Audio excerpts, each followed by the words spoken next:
Student, कैसे हैं आप सभी। आप सबके ऑनलाइन क्लासेस में आप सबका बहुत बहुत स्वागत है। आज का ये वीडियो आपका क्लास 10th का वीडियो है और इस वीडियो में हम जो अनसॉल्व्ड वाले वीडियो चल रहे हैं वो वाला वीडियो रहेगा आपका ये। जैसे कि आपने पहले पार्ट में इसके देखा कि 2019 का सेट नंबर 2 स्टार्ट हो चुका है और 2019 के सेट नंबर 2 के क्वेश्चन नंबर 1, 2, 3 इसके सारे क्वेश्चन सॉल्व हो चुके थे। आज हम बात करेंगे क्वेश्चन नंबर 4 से और क्वेश्चन नंबर 5 से। क्वेश्चन नंबर 4 से स्टार्ट करते हैं। क्वेश्चन नंबर 4 का पहला क्वेश्चन है, सिद्ध कीजिए 5 + √3 एक अपरिमेय संख्या है। सिद्ध कीजिए 5 + √3 क्या है, एक अपरिमेय संख्या है। तो इस टाइप का क्वेश्चन आप लगा चुके हो। आइए देख लेते हैं इनको जल्दी से। क्वेश्चन नंबर 4 का था, सिद्ध कीजिए 5 + √3 क्या है, एक अपरिमेय संख्या है। तो मेरा प्रोसेस क्या होता है, मैं इसको क्या मान लेता हूं। सबसे पहले माना 5 + √3 क्या है, एक परिमेय संख्या। ठीक है। और जब इसको मैंने एक परिमेय संख्या मान लिया तो मैं इस परिमेय संख्या को, परिमेय संख्या का जो स्वरूप होता है p/q, उसके स्वरूप में लिख सकता हूं। और जहां पर कुछ कंडीशन फॉलो होती हैं कि q is not equal to 0 तथा p व q क्या है, मेरे सहभाज्य पूर्णांक है। सहभाज्य क्या है, पूर्णांक है। अब मुझे पता है मेरा प्रोसेस जो होता है कि 5 + √3 = जो p/q है, मैं यहां से पक्षांतर करके एक साइड में अपरिमेय को रखना चाहता हूं। तो √3 अपरिमेय है, 5 को उधर भेज देंगे। √3 = कितना हो जाएगा, p/q माइनस कितना 5। अब यहाँ पर कुछ लैंग्वेज लिखी जाती है कि चूंकि p, q वो 5 क्या है, वो 5 सभी पूर्णांक है। सभी क्या है, पूर्णांक है। तो p/q - 5 क्या होगा, एक परिमेय संख्या होगी। कैसी संख्या होगी, परिमेय संख्या होगी। किंतु हम जानते हैं कि √3 एक क्या है, एक अपरिमेय संख्या है। कैसी संख्या है, अपरिमेय संख्या है। ठीक है ना। अगर √3 एक अपरिमेय संख्या है तो निश्चित रूप से √3 के बराबर ये जो पूरा मैटर है, इधर वाला मैटर परिमेय है, इधर वाला मैटर क्या है, अपरिमेय है। तो कभी भी कोई अपरिमेय संख्या किसी परिमेय संख्या के बराबर नहीं हो सकती। अपरिमेय संख्या इज नॉट इक्वल टू परिमेय संख्या। ठीक है ना, जो हमारी मान्यता का विरोध करता है। ठीक है ना, कई बार आपने ये लैंग्वेज लिखा है। ठीक है ना, अब इस लैंग्वेज को मैं बोल देता हूं, लिखूंगा नहीं यहाँ पर, आप सुन लीजिए ध्यान से। जो हमारी मान्यता का विरोध करता है, यह विरोधाभास हमारी गलत परिकल्पना के कारण उत्पन्न हुआ है। अतः 5 + √3 एक अपरिमेय संख्या है। समझ पाए क्या लिखना है, जो हमारी मान्यता का विरोध करता है, यह विरोधाभास हमारी गलत परिकल्पना के कारण उत्पन्न हुआ है। अतः 5 + √3 क्या है, एक अपरिमेय संख्या। समझ में आया। ठीक है, इरेज कर दें। बढ़ते हैं अगले क्वेश्चन की ओर। इसका है, दो घनों जिनमें से प्रत्येक का आयतन 64 सेंटीमीटर क्यूब है के संलग्न फलकों को मिला करके एक ठोस बनाया जाता है। प्राप्त घनाभ का पृष्ठीय क्षेत्रफल ज्ञात कीजिए। ये तो कई बार रिपीट हो रहा है यार, दूसरी तीसरी बार आया है। आपने देखा होगा दो घन हैं जिनमें प्रत्येक का आयतन कितना है, 64 है। तो सिंपली इस क्वेश्चन को कई बार बताया गया, तो आप रफली समझ लीजिए ऐसे ही। 3D डायग्राम तो नहीं बन सकता इसका, या बन सकता है, ऐसा नहीं है, लेकिन बहुत ही प्रॉब्लम होगी। आप ऐसा समझिए, बस इसकी पहली फलक देख पा रहे हो आप। दो घन है, दोनों का आयतन कितना है, 64 सेंटीमीटर क्यूब है। तो प्रत्येक घन की भुजा कितनी हो जाएगी, 4 हो जाएगी, क्योंकि 64 का घन कितना होता है, 4 होता है ना। प्रत्येक घन की भुजा 4 हो जाएगी। तो ये जो इन दोनों की संयुक्त फलकों को मिला करके मैं जो घनाभ का निर्माण करूंगा, उसकी लंबाई कितनी हो जाएगी, 4 4 8, और चौड़ाई क्या रहेगी, वही 4, ऊंचाई क्या रहेगी, 4 ही रहेगी। ठीक है ना। अब इसका क्या निकालना है, तो प्राप्त घनाभ का पृष्ठीय क्षेत्रफल, घनाभ का पृष्ठीय क्षेत्रफल बराबर क्या होता है, 2 × LB + BH + कितना, H है। ठीक है ना। इस फार्मूले में आप क्या करेंगे, एल बी एच की वैल्यू रख करके क्लियर कर लेंगे, ठीक है ना। आइए पढ़ते हैं अगले क्वेश्चन की ओर। यदि tan 2a बराबर cot a माइनस 18, जहां 2a न्यून कोण है, a का मान याद कीजिए। ये क्वेश्चन भी आपका बहुत ही कई बार आ चुका है, इस टाइप का क्वेश्चन, ठीक है ना। जब आप कई सेट लगा लोगे तो बार बार आप देख रहे हो क्वेश्चन रिपीट हो रहा है, ठीक है ना। और क्वेश्चन जो रिपीट हो रहा है उससे आपको एक कॉन्फिडेंस मिलेगा। इस क्वेश्चन को तो मैंने लगाया, आप अपने माइंड को परख भी सकते हो कि जो क्वेश्चन मैंने पिछले वीडियो में सीखा था, क्या मैं उस क्वेश्चन को सॉल्व कर पा रहा हूं। तो क्वेश्चन नंबर 4 का गा है tan 2a बराबर tan 2a बराबर कितना दे रखा है, cot a minus 18 degree, a minus 18 degree है। जहां 2a न्यून कोण है, a का मान ज्ञात करना। आपको मैंने बता रखा है कि जब दोनों पक्षों में समान त्रिकोणमितीय अनुपात होते हैं तो उनके कोणों की तुलना की जा सकती है। यहाँ पर tan है, यहाँ पर cot है, ये थोड़ा सा अभी ऑड लग रहा है इसके कंपैरिजन में, ये थोड़ा इजी लग रहा है। मैं इसको cot करने का प्रयास करता हूं, तो मैंने cot लिख लिया और यहाँ पर क्या लिखा, मुझे पता है 90 माइनस थीटा ही सबका एक सोल्यूशन बनाता है, क्योंकि वो प्रथम चतुर्थांश में बनता है, उसमें पॉजिटिव नेगेटिव का कोई दिक्कत नहीं है, सब पॉजिटिव होते हैं, ठीक है ना। तो चेक कर लो, क्या cot 90 minus theta tan theta के बराबर होता है। 90 माइनस थीटा पर वैल्यू चेंज हो जाती है, cot tan में चेंज हो जाएगा और 2a यहां पहुंच जाएगा। 90 माइनस थीटा प्रथम चतुर्थांश में होता है तो पॉजिटिव रहेगा। क्लियर है बातें। अब बताइए यहां पर इसको ऐसे सेम रखते हैं, cot a माइनस कितना 18 की। अब दोनों तरफ समान त्रिकोणमितीय अनुपात हो गए तो दोनों के कोणों की तुलना कर लेंगे हम। 90 minus 2a is equal to कितना, a माइनस 18 के a को एक साइड में भेज दो, 19 माइनस 18 इधर आकर प्लस 18 हो जाएगा, 2 इधर जाकर प्लस हो जाएगा, ये 3a हो गया और ये कितना हो गया भैया, ठीक है। 3 से काट दोगे इसको, 3 त्रिक 1 10 3 छक, a इज इक्वल टू कितना आ गया 36 डिग्री आ गया। समझ पाए। चलिए आगे बात करते हैं। अब क्वेश्चन नंबर कहा कि बिंदु A के निर्देशांक ज्ञात कीजिए जहां AB एक वृत्त का व्यास है जिसके केंद्र इतने इतने हैं। किसका निर्देशांक ज्ञात करना है, बिंदु A का निर्देशांक ज्ञात करना है। AB क्या है, एक वृत्त का व्यास है। मैं एक वृत्त की रचना कर लेता हूं यहां पर, और इसका व्यास मैंने मान लीजिए खींच लिया, ये मेरा व्यास AB है, ठीक है ना। तो यहां पर कहीं इसका क्या होगा, केंद्र होगा। अब बिंदु A के निर्देशांक ज्ञात कीजिए जहां AB वृत्त का व्यास है जिसका केंद्र 2, -3 है। केंद्र के कोऑर्डिनेट कितने हैं, 2, -3 है।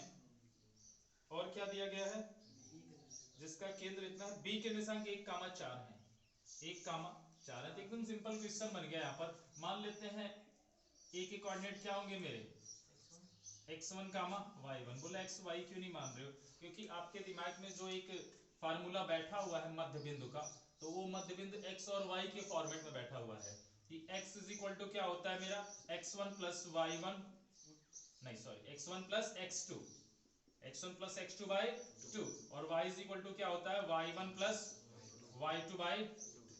समझ में आई बात। तो इस समय x मेरा ये है और x1 ये हो गए, y1 वो हो गए, तो ये x2 और क्या बन जाएंगे y2। तो x इज इक्वल टू यानी 2 इज इक्वल टू, यहां से क्या बनेगा, इंप्लाइज कर लेते हैं, बराबर नहीं लगाते। x के प्लेस पर क्या रख देंगे 2।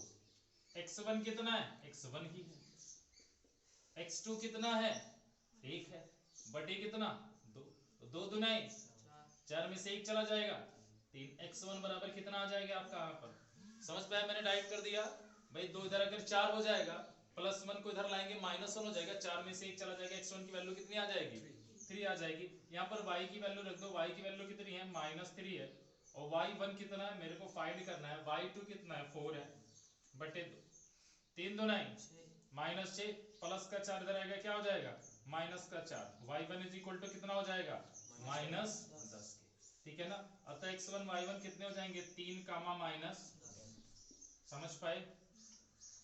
बोलिए। इस तरह से क्वेश्चन नंबर 4 के सारे क्वेश्चन खत्म होते हैं। चलिए बढ़ते हैं क्वेश्चन नंबर 5 की ओर। क्वेश्चन नंबर 5 का पहला क्वेश्चन है कि किसी त्रिभुज के 3 शीर्षों के निर्देशांक मुझे दे रखे हैं। बिंदु A के निर्देशांक है x, y, बी के निर्देशांक है 1,2 और सी के निर्देशांक है 2,1, ठीक है ना। और एरिया ऑफ ट्रायंगल एबीसी दे रखा है 6 वर्ग इकाई। त्रिभुज एबीसी का क्षेत्रफल भी दे रखा है। फिर पूछ रहा है मुझसे कि मुझे सिद्ध करके दिखा दीजिए कि x + y बराबर कितना होगा, 15 होगा। आगे बात समझिए। तो इतनी बातें देख करके लग रहा है तुरंत याद आ जाना चाहिए आप सबको कि त्रिभुज के क्षेत्रफल का जो फार्मूला होता है तीनों शीर्षों के जरिए, उसी का फार्मूले का यूज करूंगा मैं यहाँ पर, ठीक है ना।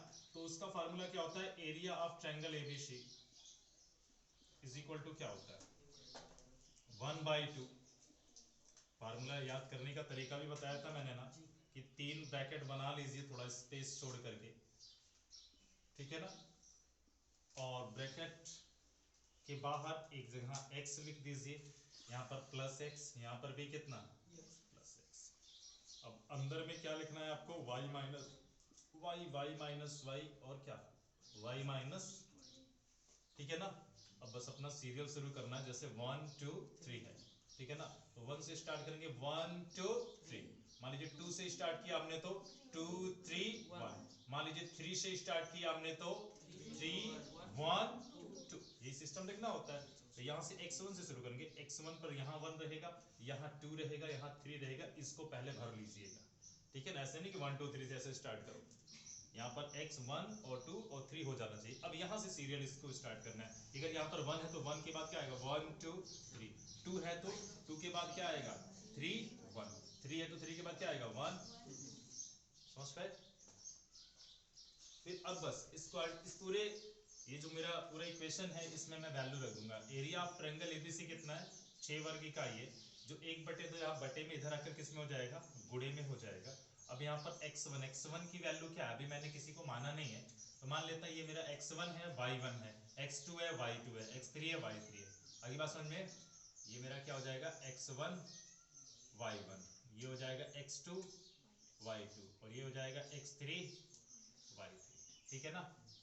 तो x1 की वैल्यू x ही रख देते हैं, y2 की वैल्यू 2 माइनस y3 की वैल्यू 1 प्लस x2 की वैल्यू 1, y3 की वैल्यू 1 माइनस y1 की वैल्यू कितनी हो जाएगी, सिर्फ y प्लस x3 की वैल्यू 2, y1 की वैल्यू y ही और y2 की वैल्यू कितनी हो जाएगी, रख दिया सब मैंने।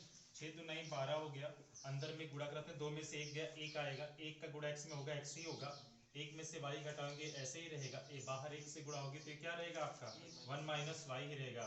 2 से अंदर गुणा करा देंगे, क्या हो जाएगा, 2y माइनस 2 दुनाई 4 के -4 और 1 जुड़ करके कितने हो जाएंगे, बोलिए, माइनस का 3 हो जाएगा। माइनस का 3 इधर आएगा, क्या हो जाएगा, इधर प्लस का 3 हो जाएगा, ठीक है ना। यहाँ पर बचा क्या, x बचा -y और +2y, एक पॉजिटिव है एक नेगेटिव है, घट जाएगा, 2y में से y जाएगा, y आएगा, बड़ा है 2y, चिन्ह क्या होगा उसका, और 12 3 कितने हो जाएंगे। इस बात को मैं सीधे तरीके से अगर लिखूं तो x + y बराबर कितना, 15 की। इस प्रकार से मैंने क्या कर दिया, इस बात को प्रूव्ड कर दिया। समझ में आया, ठीक है, नोट कर लीजिए इसको। तो अगले क्वेश्चन की ओर चलते हैं। चलिए बढ़ते हैं क्वेश्चन नंबर 5 की अगले खंड की ओर। 5 का खा है, इस पे डाउट है कि 30% सिलेबस से कट चुका है, नहीं कट चुका है। अब इस डाउट को क्लियर करने के लिए क्या करते हैं, उसको छोड़ते हैं, सॉल्व भी कर देते हैं। बेसिक चीज़ें आपने लगभग पढ़ी होगी कि 3x1 की वैल्यू cosec थीटा दे रखी है, 3/x2 की वैल्यू cot थीटा दे रखी है, और मेरे से इस मैटर की वैल्यू पूछा है। तो जिस मैटर की वैल्यू पूछा है उसमें 3 से मैं अगर अंदर मल्टीप्लाई करा दूं तो क्या हो जाएगा मेरा, ये 3 से मल्टीप्लाई करने से कोई बेनिफिट होगा, नहीं बेनिफिट होगा, रुक जाएगी। जो यहाँ पर 3x1 बराबर मुझे cosec थीटा मिला है, अगर मैं यहाँ से सिर्फ x1 की वैल्यू निकालना चाहूँ तो क्या मिलेगा मुझे, cosec थीटा बाई कितना 3, क्योंकि 3 इधर मल्टीप्लाई में था, बटे में चला गया। अब यहाँ से 3/x2 जो है, अगर यहाँ पर मैं 1/x2 को ही रखना चाहता हूँ, ठीक है ना, और 3 यहाँ पर मल्टीप्लाई के रूप में मान सकते, ये बटे में जाएगा, क्या हो जाएगा आपका cot थीटा बटे कितना 3। अब यहाँ से देखिए मैं x1 और x2 की वैल्यू निकाल चुका हूँ। x2 की वैल्यू तो नहीं निकाली, बट x2 की वैल्यू मुझे चाहिए भी नहीं थी, 1/x2 की वैल्यू चाहिए थी, वो पूरी की पूरी है, ठीक है ना। तो मैं x2 करने का वहाँ पर प्रयास नहीं करूंगा।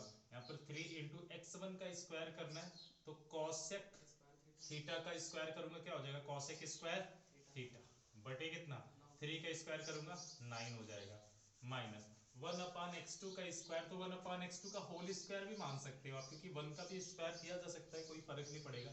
तो 1/x2 मतलब इस पूरे का स्क्वायर यहाँ पे लिख देना है। तो कितना लिखूंगा मैं, cot स्क्वायर थीटा बाई कितना 9, ठीक है ना। अब यहाँ पर जो इनका एलसीएम हो जाएगा वो कितना हो जाएगा 9 हो जाएगा, और cosec square theta minus cot square theta क्या होता है, बोलिए 1 प्लस कॉट स्क्वायर, फार्मूला क्या है मेरे पास 1 plus cot square theta is equal to cosec square theta है। तो जब कॉट स्क्वायर थीटा को इधर ले जाओगे cosec square theta minus cot square theta, तो वैल्यू कितनी हो जाएगी उसकी 1 हो जाएगी। 3 1 जा 3, 3 3 जा 9, 1/3 आंसर आ जाएगा, ठीक है ना। तो निश्चित रूप से इस सर्वसंख्या का यूज जो मैंने किया, इस सर्वसंख्या के बेस पर क्वेश्चन हमारे ट्रिग्नोमेट्री वाले 30% सिलेबस से हटा दिए गए हैं, ठीक है। तो निश्चित रूप से ये हमारा आउट ऑफ सिलेबस था, कोई बात नहीं, गा वाला कट ही गया। सिद्ध कीजिए भाग इनसे, वृत्त पर खींचिए, इस पर रेखाओं की लंबाइयां क्या होती हैं, बराबर होती है। त्रिभुज को सर्वांशम करके आसानी से कर सकते हो आप। अब अगला क्वेश्चन है, यहाँ पर आंकड़ों का माध्यक यानी माध्यिका दी गई है और x और y के मान ज्ञात करने हैं।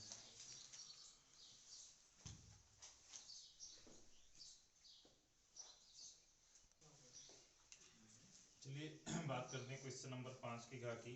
आपको वर्ग अंतराल दिया गया है 0 से 10, 10 से 20, 50 से 60, और इन सभी की बारंबारता दी गई है 5x 20 15y और 5 दे रखी है। बारंबारता में देखा मैंने कि दो अज्ञात राशियां रख दी गई हैं x और y, तो यही पूछेगा x और y का मान बताना है। यहाँ पर दो बातें और दी गई है मुझे, माध्यिका दी गई है 28.5 और बारंबारताओं का योगफल दिया गया है कितना 60, ठीक है ना। इन दिए गए जो भी गिवन डाटा दिया गया मुझे, उस गिवन डाटा के जरिए मुझे क्या करना है, x और y की वैल्यू निकालनी है। तो माध्यिका एक सहारा 28.5, ठीक है ना। तो सबसे पहले मुझे क्या बनानी होगी, संचयी बारंबारता बनानी होगी। 5 का क्या हो जाएगा 5, 5 में x जोड़ूंगा 5 प्लस x हो जाएगा, 5 प्लस x में 20 जोड़ूंगा कितना हो जाएगा 25 प्लस x हो जाएगा 25, 5 3 10।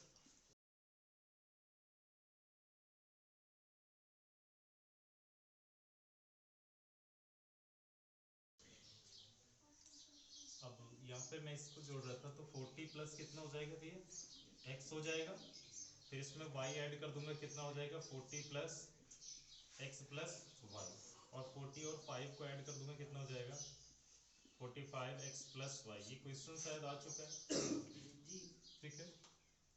अब इस क्वेश्चन में ये शायद पहले वीडियो में बना था, उसमें कुछ एरर हो गई थी, ठीक है।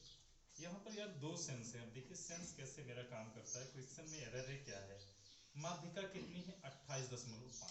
एक लॉजिक तो मेरा ये है कि अगर मैं संचयी बारंबारता में इस चीज को जाकर चेक करना चाहता हूँ, ठीक है ना, तो संचयी बारंबारता मेरी क्लियर तो मिली नहीं है, एक्स वाई के रूप में है। 28.5 की मैं अगर कंपैरिजन करूँ तो यहाँ पर और यहाँ पर होने के चांस है।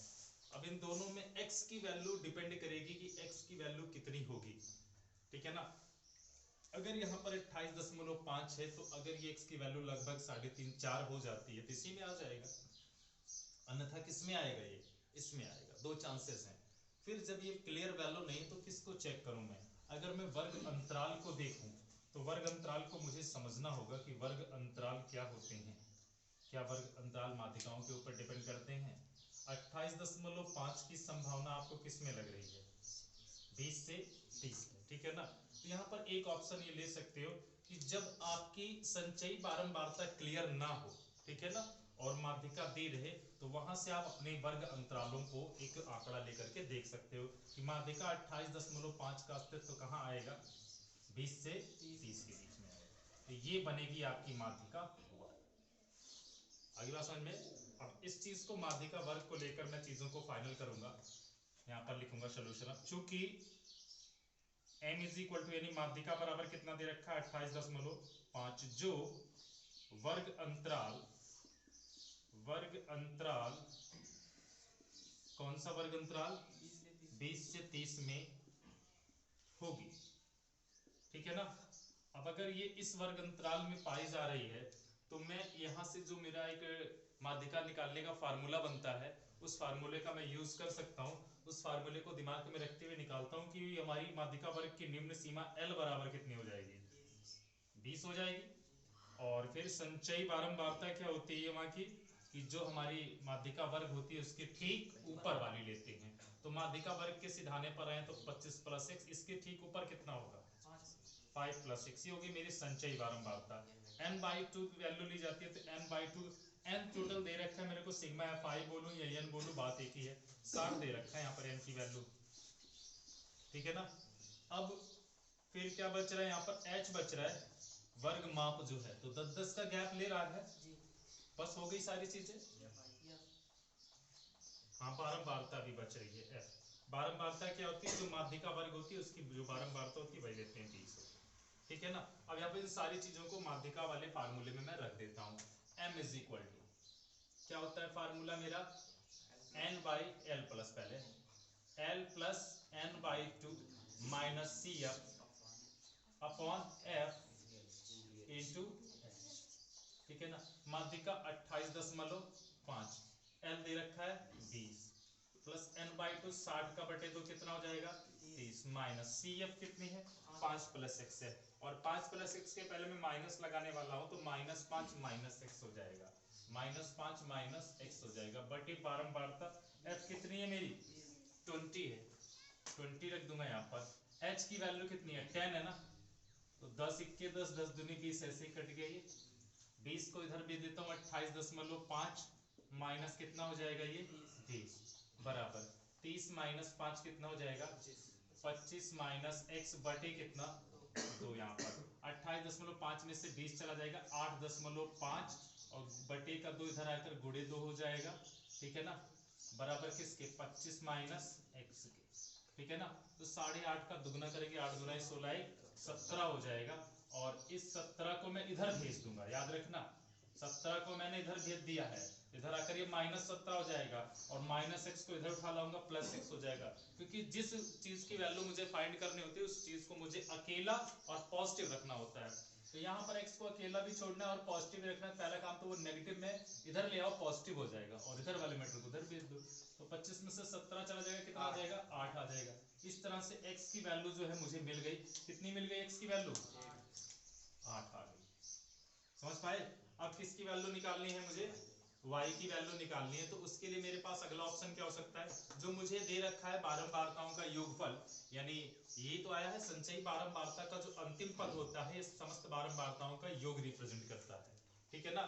तो मैं इस बात को यहां से निकाल सकता हूं, चूंकि सिग्मा fi जो है मेरा वो दे रखा है कितना 60 के बराबर, और सिग्मा fi मेरा जोड़ने पर कितना आएगा 45 + x + y बराबर किसके 60 के। अब इसमें x की वैल्यू 8 यहाँ पे रख देता हूं मैं, तो 45 प्लस कितना 8 + y बराबर किसके 60 के, 45 था नहीं 45 और 8 कितना हो जाएंगे 53 उधर चला जाएगा, y बराबर कितना हो जाएगा 60 - 53, 60 में से 53 का कितना आ जाएगा 7 आ जाएगा, y की वैल्यू कितनी आ गई 7। इस प्रकार से x की वैल्यू 8 और y की वैल्यू कितनी आ गई 7 आ गई, ठीक है ना, समझ में आ गया। तो इसका मतलब उसमें जो उस अनुसार में जो क्वेश्चन इसको उसमें भी x y की वैल्यू फाइंड करनी थी, तो वहाँ पे कुछ डिफरेंट आए होंगे, सेम क्वेश्चन था तो वहाँ पे आंसर कुछ और आया होगा जब उसको सॉल्व किया गया होगा, क्योंकि वहाँ पर मुझे याद आ रहा कि मैंने वर्ग अंतराल वहाँ पर ये मान लिया था 30 से 40 वाले को,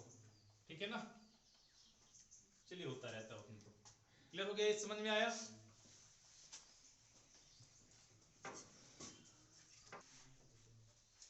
आइए बात करते हैं क्वेश्चन नंबर 6 के का वाले क्वेश्चन पर।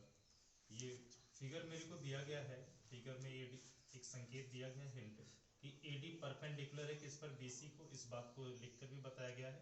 प्रूव करना है AB² + CD² = BD² + AC² को। तो मैं सबसे पहले पाइथागोरस थ्योरम को अप्लाई करना चाहता हूँ इसमें।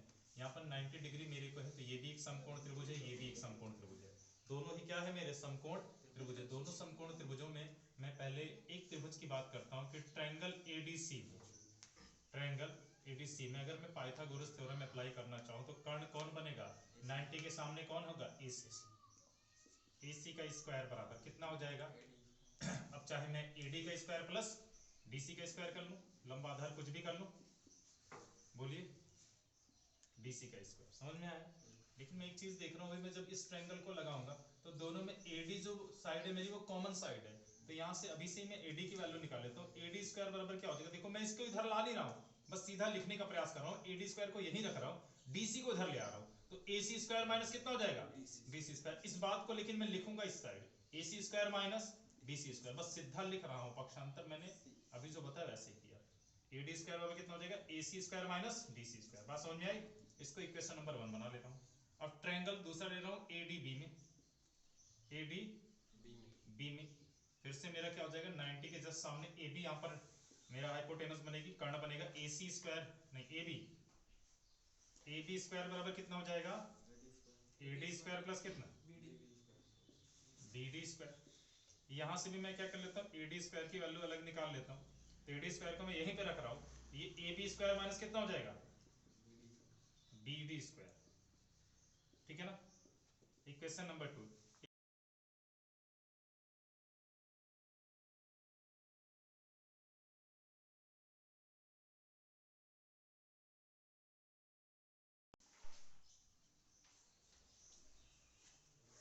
तो समीकरण 1 व 2 से, समीकरण 1 व 2 से, ठीक है ना। समीकरण 1 व 2 से क्या हो जाएगा मेरा, दोनों में AD की वैल्यू सेम है, तो AC square minus BC square बराबर, दोनों के राइट हैंड साइड भी सेम हो जाएंगे, AB स्क्वायर माइनस कितना BD स्क्वायर। तो मैं देख रहा हूँ जो प्रूविंग पॉइंट है उसमें सारी चीजें पॉजिटिव में है, तो जो नेगेटिव में है इन चीजों को इंटरचेंज कर लेता हूँ। यहाँ पर AB स्क्वायर है तो ये रहा AB स्क्वायर, ठीक है ना, और AB स्क्वायर के साथ में CD स्क्वायर है, DC CD बात एक ही, माइनस का इधर जाएगा प्लस हो जाएगा, DC लिखूं या CD ही लिख देता हूँ।